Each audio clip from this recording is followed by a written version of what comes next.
Periods ரெகுலரா இல்லைங்களா?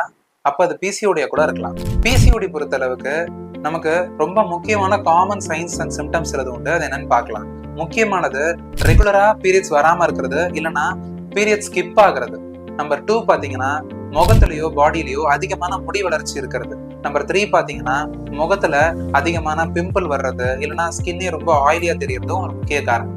Number 4 பாத்தீங்கன்னா பாடி அதிகமா வெயிட் கெயின் ஆகுறது, இல்லைன்னா வெயிட்டை குறைக்க ரொம்ப சிரமமா இருக்கிறது.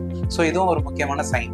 நம்பர் 5 பாத்தீங்கன்னா உங்களுக்கு இந்த ஹேர் தின்னிங், அந்த ஸ்கேல்ப்ல இருக்கக்கூடிய முடி டென்சிட்டி குறையிறது, இல்லைன்னா ஹேர் ஃபால் அதிகமாகிறதும் முக்கியமான சிம்டம்ஸ். ஸோ இந்த மாதிரி சிம்டம்ஸ் அண்ட் சைன்ஸ் மட்டுமே வச்சு பிசிஓடின்னு நம்ம கன்ஃபார்ம் பண்ண முடியாது. ஸோ அதுக்கு கரெக்டான கன்சல்டேஷன், அதுக்கப்புறம் சில பரிசோதனைகளும் பண்ண வேண்டியிருக்கு. ஸோ இந்த கன்சல்டேஷன் எடுத்து நீங்க ஹோமியோபதி மெடிசன்ஸ் எடுத்துக்கும் போது நீங்க உங்க பிசிஓடி பிரச்சனையை ரொம்ப பெட்டரா ஹேண்டில் பண்ணவும் முடியும். காலப்போக்கில் உங்க ஃபர்டிலிட்டி, அதாவது இந்த கருவுறும் தன்மையும் நீங்க ப்ரிசர்வ் பண்ணிக்க முடியும். ஸோ இந்த ட்ரீட்மெண்ட் எடுத்துக்க நீங்க நம்ம ஸ்கிரீன்ல தெரியுற நம்பருக்கு கான்டாக்ட், அதாவது கால் ஆர் டெக்ஸ்ட் பண்ணீங்கன்னா நம்ம கன்சல்டேஷன் எடுத்து உங்க பிசிஓடி பிரச்சனையை சரி பண்ணிக்க முடியும்.